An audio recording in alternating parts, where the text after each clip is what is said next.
시간 하나님께서 우리에게 주시는 말씀은 레위기 16장입니다. 16장 29절에서 31절의 말씀. 레위기 16장 29절에서 31절의 말씀 함께 보시겠습니다. 레위기 16장 29절에서 31절의 말씀, 우리 한 목소리로 함께 봉독하겠습니다. 너희는 영원히 이 규례를 지킬지니라. 일곱째 달 곧 그 달 10일에 너희는 스스로 괴롭게 하고 아무 일도 하지 말되 본토인이든지 너희 중에 거류하는 거류민이든지 그리하라. 이날에 너희를 위하여 속죄하여 너희를 정결하게 하리니 너희의 모든 죄에서 너희가 여호와 앞에 정결하리라. 이는 너희에게 안식일 중에 안식일인즉 너희는 스스로 괴롭게 할지니 영원히 지킬 규례라. 아멘.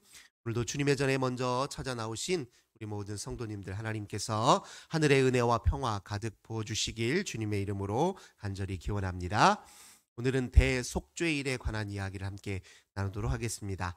레위기에서 속죄 제사는 크게 두 가지 이유 때문에 치르는 것입니다. 하나는 죄 때문에 속죄 제사를 드리는 것이고, 또 하나는 부정한 상태를 정한 상태로 전환시키기 위해 속죄 제사를 드렸습니다. 네, 우리가 어저께 말씀드린 대로 부정하다라고 하는 건 이건 죄와는 다른 차원의 것입니다. 그래서 이 부정함을 정결하기 위해서 드리는 속죄 제사에서는 회개가 필요 없습니다. 왜냐하면 부정한 상태는 죄를 저지른 것과는 다른 상태거든요. 이 부정함은 결국 어디서 오냐면 인류 전체의 타락과 죄로 인해서 이 땅이 오염되고 이 땅이 죄로 범람하기 때문에 그로 인해서 생기는 생명의 훼손 상태를 이 부정함이라고 이야기한 것입니다. 이 부정함은 피조물, 즉 속된 피조물에게만 나타날 수 있는 거예요. 거룩하신 하나님에게는 상관없습니다. 그래서 사람에게 있는 이 부정함이라고 하는 것은 상징적 의미가 있어요. 오직 우리가 하나님의 임재 앞에 가까이 나아갈 수 있는 것은 이 죄악된 세상에서 늘 우리를 지키시고 안전하게 은혜로 거두시는 그 주님 때문에 우리가 주님의 임재 안에 머물러 있습니다.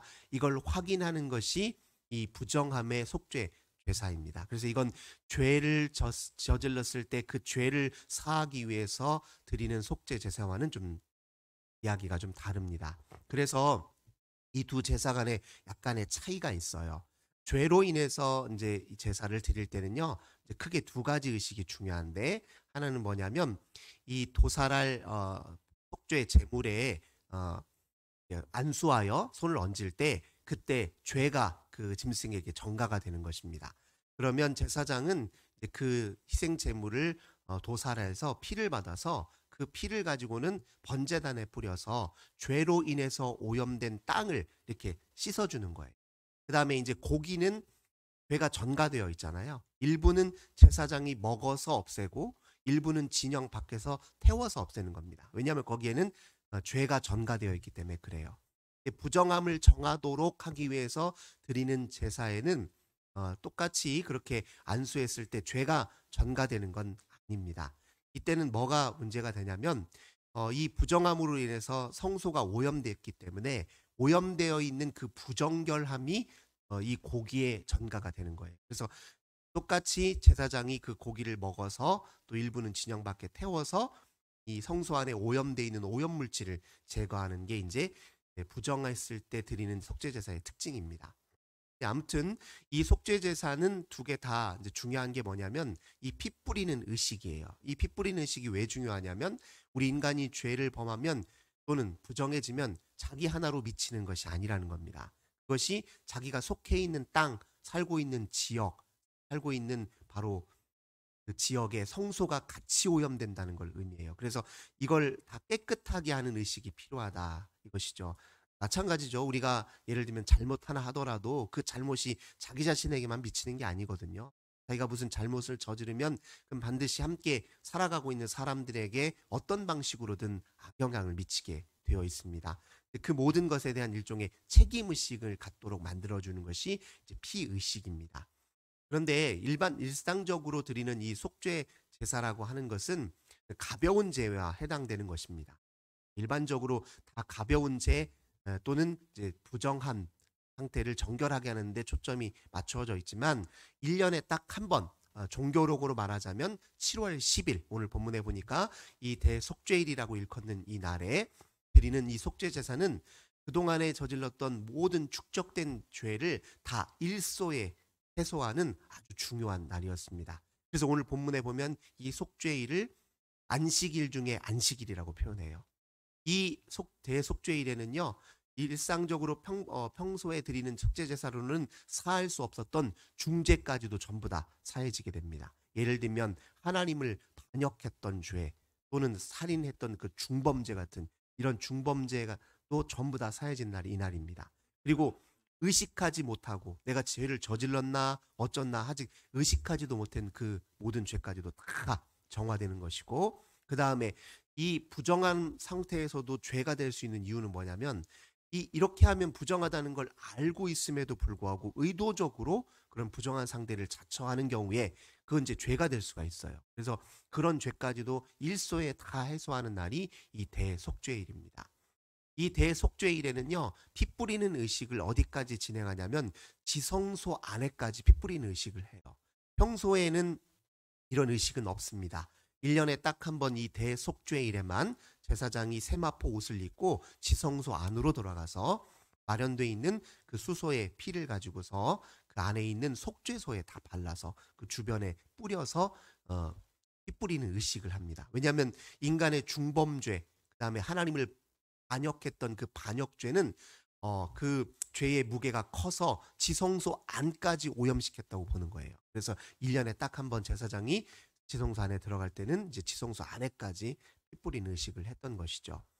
이제 제사장이 그렇게 피를 지성소에 뿌리고 또 내성소에 있는 그 향단에 딱 뿌리고 그다음에 밖에 나와서 번제단에 뿌린 다음에 이 번제에다가 또 양을 잡아서 번제를 드립니다. 그리고 또 중요한 대속죄일에 치렀던 의식 하나가 있는데 그게 뭐냐면 아사셀이라고 하는 염소를 구별해서 대제사장이 이 아사셀의 염소에다가 손을 이렇게 안수하게 되면 그동안의 모든 백성의 죄, 공동 책임을 가지고 있는 모든 회중의 죄까지도 전부 다 그 아사셀 염소에게 전가가 됩니다. 여기서 말하는 아사셀이라고 하는 것은 히브리어로는 완전한 제거, 완전한 청소 또는 뭐 내려놓음 이런 의미를 가지고 있어요. 처음에 이 대속죄일 때 번제로 준비하는 것들이 뭐가 있냐면 수소가 있고 그다음에 염소 2마리가 있고 그다음에 순양 2마리가 있습니다. 여기서 이제 수소는 제사장의 집안을 위해서 준비한 제사장의 집안을 정결케 하는 데 쓰이는 희생 제물이었어요.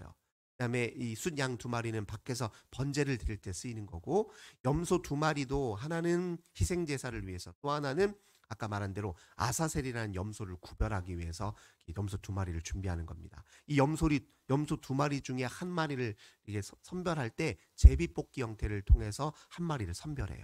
그래서 아까 말씀드린 대로 제사장이 두 손에 그걸 얹으면 그동안의 모든 백성의 죄들이 전부 거기에 전가가 됩니다.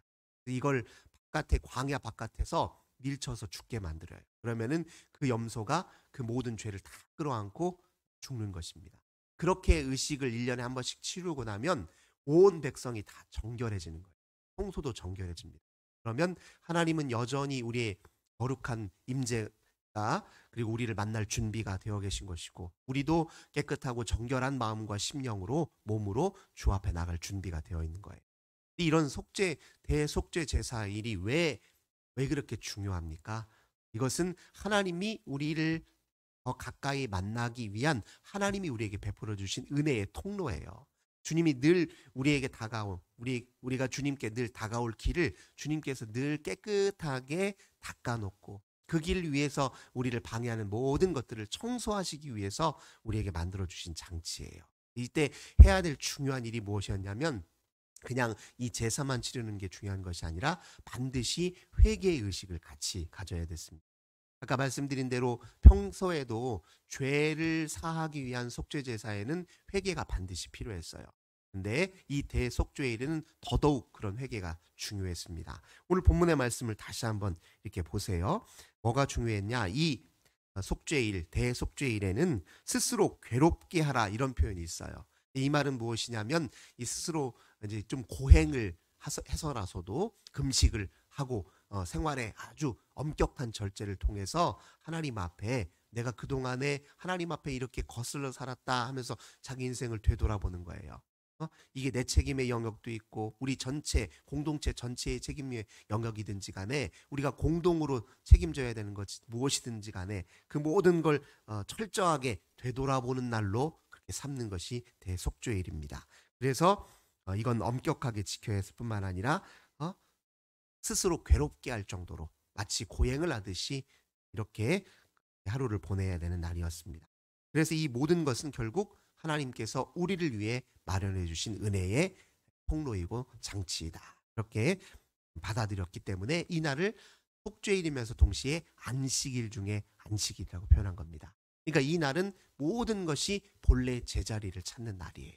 우리에게도 꼭 신앙생활에 이런 패턴이 굉장히 중요합니다. 우리의 생활을 하나님 앞에 다시 모든 걸 제자리에 놓고 흐트러진 것들을 질서 있게 하고 우리 인생의 모든 것들을 다시 본래 자리로 돌려놓고 또 우리 인생을 다시 한번 깨끗하게 청소하고 그 앞에 우리 인생을 돌아보는 이 일들이 우리 일상에서 늘 반복적으로 치러져야 되는 의식이라는 겁니다. 우리가 예수 그리스도로 인해서 이제 더 이상 속죄 제사는 할 필요가 없어요. 이 의식은 할 필요는 없지만 그러나 우리 심령과 우리의 삶을 정결하게 하는 일들은 여전히 우리에게 주어져 있는 중요한 과제입니다. 우리 예수님도 오셔서 말씀을 주실 때 하나님 나라가 너에게 가까이 왔다. 그런데 회개하고 그 나라를 받아들이라 이렇게 말씀하셨거든요. 이 회개를 향한 하나님 앞에 정진은 끊임없이 우리가 일생을 다해서 해야 될 일들입니다. 우리가 한번 죄를 저지르고 회개했다고 해서 그 죄를 반복하지 않을 수 없잖아요. 이 세상은 여전히 악하고 이 세상에 겁나 많은 이 죄의 영향력 속에서 우리가 완전히 벗어나기는 어렵습니다. 그러니 우리도 끊임없이 주 앞에서 회개하는 마음으로 늘 우리 삶을 돌이키는 것이 이 대속죄일의 정신이라는 거예요. 1년에 한 번쯤은 옛날 구약의 이 성도들이 했던 것처럼 한 번쯤은 하루 금식하기도 하고 또 어떤 날은 주 앞에서 오로지 회개하는 일에만 힘쓰는 그런 날도 있어야 됩니다. 우리 그리스도인들에게는 특별히 그런 날이 언제죠? 사순절 기간이고 고난주간이잖아요. 그럴 때 이제 한 번씩 금식도 하기도 하고요. 성금요일에는 어떤 생활보다도 오직 그날 하루 종일 십자가를 묵상하는 일에 힘쓰는 날이잖아요. 그렇게 1년에 한두 차례 또는 정기적으로 주 앞에 정결하게 내 삶을 되돌아보는 날을 가질 때 우리가 그 신앙생활을 또 건강하게 이어나갈 수 있다는 사실을 반드시 기억해야 됩니다. 그리고 이제 이 대속죄일의 중요한 것은 아까 말씀드린 대로 이게 부지불식간에 우리도 모르고 저질렀던 모든 누적죄를 씻어버리는 거거든요. 중범죄뿐만 아니라. 그러니까 사실 우리는 알아차리지 못한 사이에서 다른 사람에게 상처를 주기도 하고 내가 저 사람에게 이 말이 상처가 됐나 싶을 정도로 그렇게 생활하는 순간들이 있잖아요. 그러니까 우리는 알게 모르게 누군가에게 아픔을 주기도 했고 그런 생활들이 있거든요. 그러니 우리 생활들을 되돌아보는 일들은 반드시 필요하다. 이것을 대속죄일에 담겨져 있는 의미를 통해서 우리는 다시 한번 확인하게 됩니다. 하나님은 끊임없이 우리에게 이렇게 길을 마련해 주시는 분. 우리가 회개하기만 하고 주 앞에 다가가려고 마음만 먹으면 하나님은 언제든지 용서할 준비가 되어 계신 분입니다. 처음부터 우리에게 가르쳐 주신 비밀이었어요. 우리 하나님은 좋으신 분이기 때문에 회개하고 돌아오기로 마음 먹기만 하면 작정하기만 하면 누구든 다 받아줄 준비가 되어 계신 분입니다. 그 하나님의 은혜를 우리가 힘입어 사는 것이잖아요. 그러니 그걸 아는 사람은 용서하는 일에도 사실 힘쓰게 되어 있습니다. 아니 우리가 뭐라고 다른 사람을 용서 못해요. 우리가 하나님께 용서받은 거 생각하면 우리가 용서 못할 죄가 무엇이냐고요. 그래서 우리가 믿는 그리스도인들에게 당연한 책무 중에 하나는 용서하는 일입니다. 용서하는 일이 그리스도인들에게 주어져 있는 가장 중요한 책무 중에 하나예요. 우리는 끊임없이 누군가를 용서해야 돼요. 하나님 앞에 용서받은 자로서 용서하는 일이 그리스도인의 일이다.